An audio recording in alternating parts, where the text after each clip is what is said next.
जी तो लास्ट जो लेक्चर था हमारा उसमें हमने वर्ड मेथड को डिस्कस किया था और उसमें मैंने कहा था कि जी वर्ड मेथड जो है उसको 2 इम्पोर्टेंट टूल्स जो हैं वो यूज़ करते हैं उस अप्रोच को उसमें से एक का नाम ब्लास्ट और दूसरा फास्ट ए है। तो आज हम ब्लास्ट जो टूल है which stands for basic local alignment search tool, इसको हम एक्सप्लोर करेंगे। और हमने इसके ब्लास्ट के कुछ बेसिक ऑब्जेक्टिव्स वगैरह भी स्टडी किए थे कि हम अगर अपने सीक्वेंस को कंपेयर करना चाह रहे हों डेटाबेस में मौजूद सीक्वेंसेस के साथ in order to know the structure function और other parameters of our query sequence, तो उसके लिए हम ब्लास्ट जो है उसको यूज़ कर सकते हैं। अब इसको अगेन ओपन करना है तो आप just Google the term blast और इसमें ये जो NCBI के अंडर लिंक है blast basic local alignment search tool, आप इसको ओपन कर लें। This is the interface of blast और इसमें शुरू में ये इसका पर्पस लिखा हुआ है कि it find reasons of similarity between biological sequences. और अगेन जैसे हमने लेक्चर में डिस्कस किया था कि इसके डिफरेंट वेरिएंट्स हैं, ठीक है। न्यूक्लियोइड ब्लास्ट है, ब्लास्ट एक्स है, टी ब्लास्ट एन है, प्रोटीन ब्लास्ट है। तो ये डिपेंड करता है कि आपका पर्पस क्या है और आपकी और उसी की बेस पे आप यहाँ से प्रॉपर जो वेरिएंट है उसको चूज करेंगे, ठीक है। सपोज इस एग्जांपल में जो है वो मैं एक न्यूक्लियोटाइड सीक्वेंस ले रही हूँ और मेरा ऑब्जेक्टिव ये है कि मैं उस सीक्वेंस के ये देख सकूँ कि ये किस ऑर्गेनिज्म से बिलोंग करती है और इस सीक्वेंस का एक्सेशन नंबर वगैरह क्या है। तो मैं चूँकि मेरा जो पर्पस है वो ये है कि मैंने न्यूक्लियोटाइड सीक्वेंस को एक्सप्लोर करना है अगेंस्ट अ न्यूक्लियोटाइड डेटाबेस, तो मैं इसमें न्यूक्लियोटाइड ब्लास्ट जो है उसको यूज़ करूँगी। जब आप उस पर क्लिक करेंगे तो नेक्स्ट ये पेज ओपन होगा और इसमें भी अगेन ये शुरू में वो 5 टैब्स दिए हुए हैं जो 5 वेरिएंट्स हैं उसके, ठीक है। तो अगेन अब यहाँ पे भी आके अपना जो है वो प्रोग्राम स्विच कर सकते हैं। और ब्लास्ट एन हमने ओपन किया हुआ और उसके ये जो पेज ओपन हुआ है क्यूरी को एंटर करने के लिए, तो इसके बेसिकली 3 सेक्शंस हैं और फोर्थ में ब्लास्ट बटन दिया हुआ है। यहाँ पे हमें ये जो पहला सेक्शन जो एंटर क्यूरी सीक्वेंस का है, यहाँ पे हमने अपनी क्यूरी सीक्वेंस एंटर करनी है। इधर उसका एक्सेशन नंबर दे सकते हैं, NCBI का एक्सेशन नंबर दे सकते हैं हम फास्टा सीक्वेंस दे सकते हैं, ठीक है, इंडेक्स नंबर दे सकते हैं। और अगर आपने पूरी सीक्वेंस को ब्लास्ट में सर्च नहीं करना और सिर्फ उसका कोई सेगमेंट है जिसको आप कंपेयर करना चाह रहे हैं, तो यहाँ पे आप उसकी स्टार्टिंग और एंडिंग पोजीशन भी दे सकते हैं, ठीक है। और इसी तरह से आप फाइल को अपलोड भी कर सकते हैं अगर आपने उसको NCBI से डाउनलोड किया हुआ कहीं पे, और यहाँ पे आप अपनी जॉब जो है उसका टाइटल देंगे, ठीक है। ये ऑप्शनल है, कोई भी जो भी आपको सूट करता है अपने इस क्यूरी के हवाले से आप यहाँ पे उसका टाइटल सेलेक्ट कर सकते हैं, ठीक है। फिर अगला जो है उसमें डेटाबेस को चूज़ करना है और अगेन हमारे पास डिफरेंट ऑप्शंस हैं डिपेंडिंग अपॉन आवर टारगेट और रिक्वायरमेंट, हम यहाँ से अप्रोप्रिएट डेटाबेस चूज़ करेंगे। अगर तो हमने न्यूक्लियोटाइड को न्यूक्लियोटाइड डेटाबेस के अगेंस्ट कंपेयर करना है तो हम यहाँ से स्टैंडर्ड डेटाबेस के अंडर न्यूक्लियोटाइड कलेक्शन जो है इसको चूज़ करेंगे। NR is for non redundant, NT is for nucleotide. और इसी तरह से अगर हमने अपनी जो हमारे पास सपोज प्रोटीन सीक्वेंस है और हमने उसको कंपेयर करना है विद स्ट्रक्चरल डेटाबेसेस, तो हम यहाँ से ये PDB भी चूज़ कर सकते हैं, ठीक है। इसी तरह से ये डिफरेंट डेटाबेसेस दिए हुए हैं कि आपने जो भी आपका ऑब्जेक्टिव होगा उसके हवाले से आप यहाँ से डेटाबेस चूज़ कर सकते हैं, ठीक है। और अगेन ऑर्गेनिज्म, अगर तो आपको जो आप सीक्वेंस अपलोड कर रहे हैं उसका ऑर्गेनिज्म आपको पता है तो आप यहाँ पे उसका organism name like home humans का अगर आपने सीक्वेंस लिया तो होमो सैपियंस आप एंटर कर सकते हैं, अदरवाइज इट इज़ ऑप्शनल, ठीक है। आप डिफ़ॉल्ट पैरामीटर्स हैं वो चूज़ कर सकते हैं। थर्ड में प्रोग्राम सिलेक्शन है कि अगर आप highly similar sequences find out करना चाह रहे हैं तो उसके लिए मेगा ब्लास्ट, अगर आप मोर डिसिमिलर सीक्वेंसेस यूज़ कर रहे हैं तो आप उसके लिए ये डिसकंटिन्यूअस मेगा ब्लास्ट है, और समवट सिमिलर सीक्वेंसेस है तो ब्लास्ट एन आप यूज़ कर सकते हैं। लेकिन इसमें ज़्यादातर जो यूज़ होने वाले ऑप्शन है वो हाईली सिमिलर सीक्वेंसेस हैं। फिर ये जब ये डेटा आप दे देंगे तो ब्लास्ट का बटन पर क्लिक करेंगे। इसके अलावा इस एल्गोरिथम के कुछ पैरामीटर्स भी हैं, वो भी आप अगर चेंज करना चाहें तो चेंज कर सकते हैं। लाइक ऐसे यहाँ पे अगर देखें कि मैक्सिमम टारगेट सीक्वेंसेस कितने होने चाहिए, 100, आप यहाँ पे बढ़ा भी सकते हैं, ठीक है। यानी कि select the maximum number of aligned sequences to display, तो वो 100 के साथ अलाइनमेंट करके दिखाएगा, ठीक है।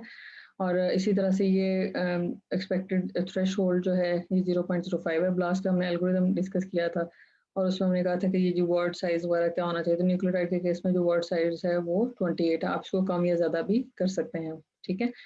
और इसी तरह से ये मैच और मिसमैच के लिए स्कोरिंग पैरामीटर्स दिए हुए हैं, ठीक है, क्योंकि न्यूक्लियोटाइड है तो ये अगेन आप अपनी चॉइस कोई भी चूज करना चाहें, बाय डिफॉल्ट रखना चाहें तो वो भी आप कर सकते हैं यूज। इसी तरह से गैप कॉस्ट जो है, ठीक है, लीनियर रखना चाहेंगे, ठीक है, या इनमें से जो भी आपको सूट करता है उसको चूज कर सकते हैं, सही, बाय डिफॉल्ट लीनियर है। इसी तरह से जब ये डेटाबेस जो है वो काम करे तो ये फिल्टर्स कुछ अप्लाई होने हैं, ठीक है। फिल्टर्स में पहला जो है वो लो कॉम्प्लेक्सिटी रीजन्स को हाइड करने का है, ठीक है। और ये अभी हम जब सीक्वेंस को रन करेंगे उसमें देख लेते हैं कि इसमें लो कॉम्प्लेक्सिटी रीजन्स क्या हैं और क्यों आते हैं, और उसके बाद आप जो है वो ब्लास्ट का बटन क्लिक करेंगे, ठीक है। नॉर्मली रिकमेंडेड ये होता है कि जो इसके डिफ़ॉल्ट पैरामीटर्स हैं वो आप एज इट इज़ यूज़ कर लें। तो हेयर यू कैन सी कि किस तरह से जो हमने अभी टर्म्स कुछ पढ़ी हैं, मैच और मिसमैच का स्कोर है, गैप कॉस्ट है, वर्ड साइज है, एक्सपेक्टेड थ्रेशोल्ड है, ठीक है। तो ये इस तरह से एल्गोरिदम्स में अप्लाई हो रही होती हैं। तो हम अब एग्जांपल लेते हैं और उसको ब्लास्ट करते हैं। उसके लिए जो मैंने सीक्वेंस ली है, ये एक न्यूक्लियोटाइड सीक्वेंस है, ठीक है। Find the details regarding the sequence like which organism, name, accession ID, और यानी कि हमें इसकी इंफॉर्मेशन चाहिए कि और ये किस ऑर्गेनिज्म से बिलोंग करती है सीक्वेंस, उसका नेम क्या है, सीक्वेंस का एक्सेशन आईडी क्या है, नेम क्या है। तो इसके लिए हमने क्या करना है, हमने पहले सीक्वेंस को कॉपी करना है,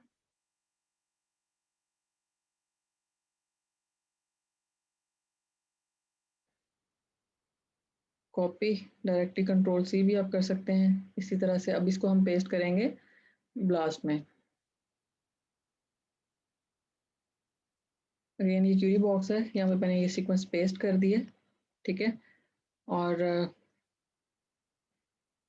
डेटाबेस हम इसी को यूज़ करेंगे, न्यूक्लियोटाइड कलेक्शन और highly similar sequences program section में, और उसके बाद हम जो है वो ब्लास्ट पे क्लिक कर देंगे। यहाँ पे एक ऑप्शन ये भी है, show results in new window, ठीक है। अगर आप नए टैब में देखना चाह रहे हैं तो उस ऑप्शन को चेक कर सकते हैं, अदरवाइज ये उसी टैब में ही आपके रिजल्ट्स को ओपन करेगा। जैसे आपने ब्लास्ट पे क्लिक किया वो थोड़ा सा पेज, जो रिजल्ट का पेज है ना, उसको अपडेट करने में टाइम लेगा। डिपेंड करता है कि आपकी जो क्यूरी है उसकी लेंथ क्या है, या उसका सर्वर पे लोड कितना है। तो ये रिफ्रेश होता रहेगा अनटिल एंड अनलेस कि आपका रिजल्ट जो है वो कंप्लीट हो जाए। तो आपके ये रिजल्ट्स जो है वो आ गए। इसमें अगेन जॉब टाइटल दिया हुआ है, चूँकि आपने नहीं दिया था तो उसने ऑटोमेटिकली डिपेंडिंग अपॉन डेटा उसने अप्रोप्रिएट टाइटल खुद ही चूज़ कर लिया, ठीक है। इसी तरह से प्रोग्राम ब्लास्ट एन है, और डेटाबेस एंटी आपने न्यूक्लियोटाइड चूज़ किया था, ठीक है। क्यूरी आईडी भी ऑटोमेटिकली जनरेट होती है, और मॉलिक्यूल टाइप जो है उसने डेटा की बेस पे डिफाइन किया कि ये डीएनए है, और क्यूरी लेंथ जो है ना वो 3920 है। इसी तरह से नेक्स्ट जो है हमारे पास, ये ब्रीफ से इन्फॉर्मेशन थी, बाकी जो डिटेल रिजल्ट्स हैं वो डिफरेंट टैब्स के अंडर दिए हुए हैं। पहला टैब डिस्क्रिप्शन का है, फिर ग्राफिक समरी है, अलाइनमेंट है, और लास्ट में टेक्सोनॉमी का टैब है। तो इनको हम देखते हैं। सबसे पहले जो डिस्क्रिप्शन का टैब है, ये बेसिकली जो आपकी क्यूरी सीक्वेंस है उसको डेटाबेस में उसने जब स्कैन किया तो जिस जिसके साथ उसकी सिमिलैरिटी आई है, ठीक है, जिस जिसके साथ उसकी सिमिलैरिटी आई है वो सारे रिजल्ट्स यहाँ पे ये डिस्प्ले किए हुए टेबुलर फॉर्म में, ठीक है। और हमने चूज किया था कि 100 सीक्वेंसेस के साथ जो है वो रिजल्ट्स दे। तो ये 100 सीक्वेंसेस हैं, और इसमें जो है टेबुलर फॉर्म में जो इन्फॉर्मेशन हमें मिल रही है वो क्या क्या है कि सबसे पहले तो ये है कि ये ऑर्गेनिज्म जो सीक्वेंस है ना इसका नेम क्या है, ठीक है। और इसी तरह से मस्कुलस और सिर्ड one transcript variant one messenger RNA, ये उसका नेम है। किस ऑर्गेनिज्म से बिलोंग करती है, मस्कुलस, ये कॉमन होम माउस जो है उसको कहते हैं। और इसी तरह से मैक्सिमम स्कोर जो है 7215 है, टोटल स्कोर 7215, अलाइनमेंट स्कोर की बात हो रही है। ये क्यूरी कवरेज 99% है, ठीक है। क्यूरी कवरेज क्या होती है इसको मैं आपको ग्राफिक समरी में एक्सप्लेन करती हूँ। ई वैल्यू जो है वो 0.0 है। ई वैल्यू हम नेक्स्ट लेक्चर में डिस्कस करेंगे। परसेंट आइडेंटिटी के बारे में आपको पता है हम कैसे कैलकुलेट करते हैं, ठीक है। और इस तरह से एक्सेशन जो है इसकी लेंथ क्या है 3910, ये जो सीक्वेंस है ना, ठीक है, इसकी लेंथ 3910 है, और हमारी जो क्यूरी सीक्वेंस है उसकी लेंथ 3920 है। और इससे ये जो सीक्वेंस है जो मस्कुलस की सीक्वेंस है, इसका एक्सेशन नंबर इन एनसीबीआई वो ये दिया हुआ है, ठीक है। इसी तरह से जो है ये जो इसमें इंपॉर्टेंट जो पैरामीटर्स आपने देखने होते हैं ना ब्लास्ट के रिजल्ट्स में, एक तो ये कि क्यूरी कवरेज को देखना होता है, ई वैल्यू को देखना होता है, ठीक है, और ये जो अलाइनमेंट स्कोर्स वगैरह है इनको देखना होता है आपने, ठीक है। और उसके बाद नेक्स्ट टैब हमारा ग्राफिक्स समरी का है, वही रिजल्ट जो पिछले टैब में टेबुलर फॉर्म में थे यहाँ पे ग्राफिक्स की फॉर्म में दिए हुए हैं। और अगेन ये वही 100 रिजल्ट्स हैं। और यहाँ पे ये अलाइनमेंट, ये बेसिकली जो बार्स हैं इनके डिफरेंट कलर्स हो सकते हैं, ठीक है, रेड और ये पिंक है या पर्पल है, ग्रीन, ब्लू और ब्लैक है। अगर रेड कलर की बात है तो इसका मतलब है वहाँ पे अलाइनमेंट स्कोर बहुत अच्छा है, ठीक है। उससे कम अगर ये पर्पल सा कलर है तो उसका स्कोर 80 to 200 है, ग्रीन है, ब्लू है और ब्लैक है तो फिर तो इसका मतलब है कि वो अलाइनमेंट स्कोर पुअर है, वो रैंडम मैचेस की वजह से आया है, ठीक है, उसका आपस में कोई रिलेशनशिप नहीं है क्यूरी सीक्वेंस का और डेटाबेस की सीक्वेंस का। और इसी तरह से यहाँ पे अगर आप देखें तो पहली जो सीक्वेंस हमारी आ रही है, अगर आप इसके ऊपर ये जो बार है, ठीक है, इसके ऊपर आप माउस रखें तो उसका नाम डिस्प्ले कर देता है, ठीक है, ये वही नेम है जो हमने पीछे भी देखा है। और इस तरह से ये जो बार है ये क्यूरी सीक्वेंस की लेंथ को रिप्रेजेंट करी है। ये जो ग्रीन सी बार है 1 से लेकर और जो 3920 तक इसकी जो लेंथ है ना ये यहाँ पे रिप्रेजेंट हो रही है। अगर आप ये पहले वाले रिजल्ट को देखें तो ये भी ऑलमोस्ट यहाँ से शुरू हो रही है, ठीक है, और ये लास्ट तक जो है वो जा रही है, ऑलमोस्ट है, ठीक है, क्योंकि अभी आपने रिजल्ट में देखा था कि क्यूरी सीक्वेंस की लेंथ 3920 है और इसकी 3910 है, 10 न्यूक्लियोटाइड्स कम है। इसी वजह से ये जो है ना इसको हम कहते हैं क्यूरी कवरेज, ठीक है। इसमें सिर्फ इस वाली जो मस्कुलस है इसमें जस्ट 10 न्यूक्लियोटाइड्स मिसिंग हैं, इसी वजह से उसने उसकी जो क्यूरी कवरेज है वो 99% जो है वो कैलकुलेट की है। इसी तरह से अगर आप ये यहाँ पे इस सीक्वेंस की बात करें, ये जो है रफली, ठीक है, ये भी उसी की एक वेरिएंट है, लेकिन इसमें देखें क्यूरी कवरेज कितनी है, ठीक है, ये और 1600 या 1700 से स्टार्ट हो रही है और ये देखें ना यहाँ पे जा रही है, इसकी क्यूरी कवरेज बहुत कम है, ठीक है, क्यूरी को ये बहुत कम कवर कर रही है। इसी तरह से बाकी सीक्वेंसेस भी आप देख सकते हैं, तो हर एक की जो क्यूरी कवरेज है ना वो डिफरेंट है, दरमियान में कुछ के गैप्स भी आ रहे हैं। तो अगर आप ये फर्स्ट और ये सेकंड की देखें मजीद थोड़ी सी लेंथ कम है, ठीक है, तो यहाँ पे मैं दोबारा डिस्क्रिप्शन टैब में जाके आपको एक क्यूरी कवरेज दिखा दूँ कि पहले वाले में 99% है, फिर 97% है, ठीक है, 95% है। इसी तरह से जो क्यूरी कवरेज है ना वो डिफरेंट है फॉर डिफरेंट सीक्वेंसेस। जैसे यहाँ पे देखें 56% है और इसी तरह से यहाँ पे मज़ीद कम है, ठीक है, 41% है। तो ये क्यूरी कवरेज बड़ी इंपॉर्टेंट होती है कि हाँ आपने जब भी अपने रिजल्ट्स वगैरह को एनालाइज करना होता है तो उसमें आपने आप जिस भी सीक्वेंस के साथ उसकी सिमिलैरिटी आ रही है आप इसमें लाजमी देखना है कि उसकी वो आपकी क्यूरी को कितना कवर कर रही है, ठीक है, मैक्सिमम कवर करे वो ज़्यादा बेहतर है। फिर हम नेक्स्ट टैब हमारा अलाइनमेंट का आ जाता है और ये भी बड़ा इंपॉर्टेंट टैब है। इसमें आपने जो अभी रिजल्ट्स ग्राफिकल या टेबुलर फॉर्म में देखे हैं यहाँ पे उनकी डिटेल्ड डिस्क्रिप्शन दी हुई है।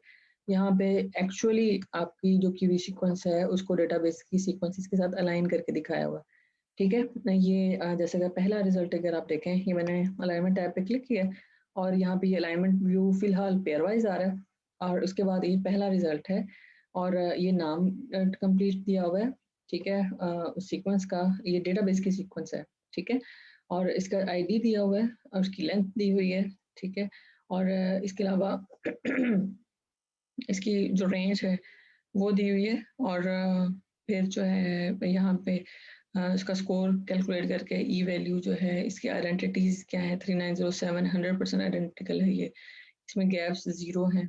इसी तरह से ये स्ट्रैंड कौन से हैं दोनों का पॉजिटिव स्ट्रैंड्स हैं और नीचे जो है ये अलाइनमेंट दी हुई है, ठीक है, ये क्यूरी सीक्वेंस है जो आपने सीक्वेंस दी थी और ये सब्जेक्ट की सीक्वेंस है जो डेटाबेस की सीक्वेंस है मस्कुलस वाली, ये वो वाली सीक्वेंस है, ठीक है। और अगर आप यहाँ पे देखें तो ये 1 और 4 लिखा हुआ है, इसका मतलब है कि क्यूरी सीक्वेंस का पहला जो न्यूक्लियोटाइड है ना वो डेटाबेस के 4th न्यूक्लियोटाइड के साथ अलाइन हो रहा है। यहाँ पे पहले 3 न्यूक्लियोटाइड जो है वो क्यूरी सीक्वेंस के साथ अलाइन नहीं हुए, ठीक है। और इसी तरह से अगर आप इसको कंप्लीटली व्यू करें तो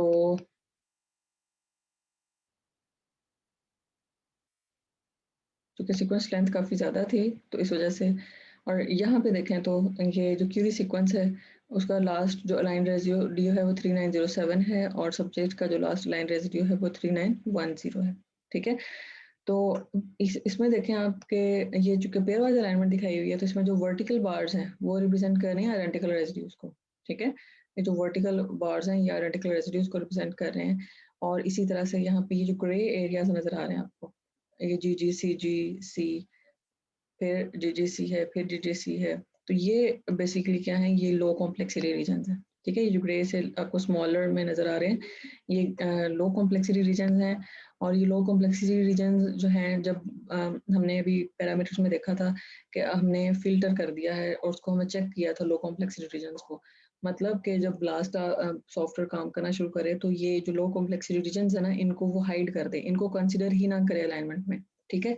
इस ये बेसिकली टेक्निक क्यों यूज की जाती है, ताकि एक तो हम अपने, क्योंकि ये लो कॉम्प्लेक्सिटी रीजन्स है ना, ये लेस मीनिंगफुल होते हैं, ठीक है। ये जो है ये ऐसे रीजन्स हैं जिसमें या तो कोई एक न्यूक्लियोटाइड या अमीनो एसिड रिपीट हुआ होता है या एक खास पैटर्न आपको बार बार रिपीट होता हुआ नजर आ रहा होता है, ठीक है। और ये जो है इतने मीनिंगफुल नहीं होते, तो इस वजह से इस एल्गोरिदम और कह लेंगे इस टूल के जो रिजल्ट्स हैं उनको, इनके एनालिसिस टाइम को कम करने के लिए ये जो लो कॉम्प्लेक्सिटी रीजन्स हैं इनको हाइड कर दिया जाता है, ठीक है। ब्लास्ट जब अलाइन कर होता है तो वो इन रीजन्स को कंसिडर ही नहीं करता अलाइनमेंट के प्रोसेस में, ठीक है। और यानी कि ना तो इनके क्यूरी वर्ड्स वगैरह बनते हैं, स्टेप्स आपको याद होंगे जो हमने ब्लास्ट कैलकुलस में डिस्कस किया था कि सबसे पहले वो क्यूरी सीक्वेंस के वर्ड्स बनाता है, और अभी हमने देखा कि वर्ड साइज क्या था 28, ठीक है। तो इसमें 28 के हिसाब से जो है वो वर्ड्स बनना शुरू होंगे, तो वो इनके वर्ड्स ही नहीं बनाएगा, ये जो लो कॉम्प्लेक्स रीजन है ना इनके वर्ड्स बनाएगा ना मैच करेंगे, जस्ट अलाइनमेंट में इनको शो करेगा। ओके, तो ये तो हो गया कि अलाइनमेंट है, वर्टिकल बार्स जो हैं वो आइडेंटिकल रेसिड्यूज को रिप्रेजेंट कर रही हैं, और ये लाइट ग्रे स्मॉलर केस में लिखे हुए लेटर्स हैं ये लो कॉम्प्लेक्सिटी रीजन्स को रिप्रेजेंट कर रहे हैं, ठीक है। इसी तरह से आप इसको स्क्रॉल डाउन करते जाएं तो ये नेक्स्ट सीक्वेंस आ गई, ठीक है। और इसी तरह से इसमें भी आप देख लें कि क्यूरी कवरेज क्या है और लो कॉम्प्लेक्सिटी रीजन्स कहाँ पे हैं, ठीक है। अब आपको ये पता चल गया कि आपकी क्यूरी सीक्वेंस जो है ना वो बेसिकली किस ऑर्गेनिज्म से बिलोंग करती है, वो मस्कुलस से बिलोंग करती है। उसका नाम क्या है, ये नाम कंप्लीट किया हुआ है, ठीक है। उसका एक्सेशन नंबर क्या है, वो ये दिया हुआ है, ठीक है। उसकी लेंथ क्या है, ये 3910 दी हुई है। तो ये आपने अपनी क्यूरी के आंसर जो है वो दे दिए। अब यहाँ पे एक और चीज़ आपको बताती जाऊँ कि अगर आप फर्दर एनालाइज करें अपने सीक्वेंस को तो उसके लिए आप यहाँ पे अलाइनमेंट व्यू चेंज भी कर सकते हैं। ये डिफरेंट व्यूज दिए हुए हैं, ठीक है। और इसमें हम ये query anchored with dot for identities हैं, pairwise with dot for identities हैं। मैं इसमें सेकेंड ऑप्शन को चेक करके आपको दिखा देती हूँ। जैसे मैंने उस पर क्लिक किया है, अब अलाइनमेंट जो है वो अपडेट होगी। और अब आप देखें तो जो है उसमें क्या हुआ है कि अलाइनमेंट में जहाँ पे आपके सब्जेक्ट के जो रेजिड्यूज थे वो उसने हाइड कर दिया, और वो हाइड करते हैं उसने डॉट के साथ, जहाँ जहाँ पे आइडेंटिकल रेजिड्यूज है ना वहाँ पे उसने डॉट लगा दिया, ठीक है। जहाँ जहाँ पे उसको वो आइडेंटिकल मिला वहाँ पे उसने इसको डॉट लगा दिया, राइट। और ये अगेन अब ज़्यादा अच्छी तरह से जो लो कॉम्प्लेक्स रीजन्स हैं वो शो हो गए हैं, ठीक है। इसी तरह से हम बाकी रिजल्ट्स में भी इनको स्क्रॉल करके देख लेते हैं। अब ये अगर इसमें देखें आप तो जहाँ पे गैप्स हैं, ठीक है, वहाँ पे वो रेड कलर की डैशेस आपको नजर आएंगी, ठीक है। और जहाँ पे मिस मैच है, डेटाबेस के सीक्वेंस के साथ मिस मैच है, तो वहाँ पे आपको जो अल्फा जो भी न्यूक्लियोटाइड होगा या अमीनो एसिड होगा, जो भी करेक्टर होगा वो वहाँ पे लिखा हुआ नजर आएगा आपको, ठीक है। आप क्लियरली बता सकते हो कि इस पोजीशन पे जो है ना वो एक म्यूटेशन है, A से G है, फिर इस उससे एक अगली पोजीशन पे भी म्यूटेशन है, T has been change to C।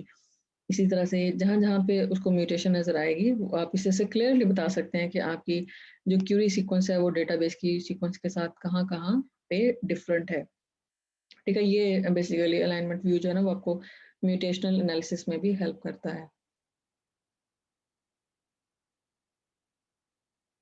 तो this is all about blast. इसके जो मेजर 3 टैब्स वो मैंने आपको बता दिए हैं। टेक्सोनमी का टैब जो है वो जब आप फाइलोजेनेटिक एनालिसिस वाला स्टडी करेंगे तब आप इसको ज़्यादा अच्छा अंडरस्टैंड कर सकते हैं।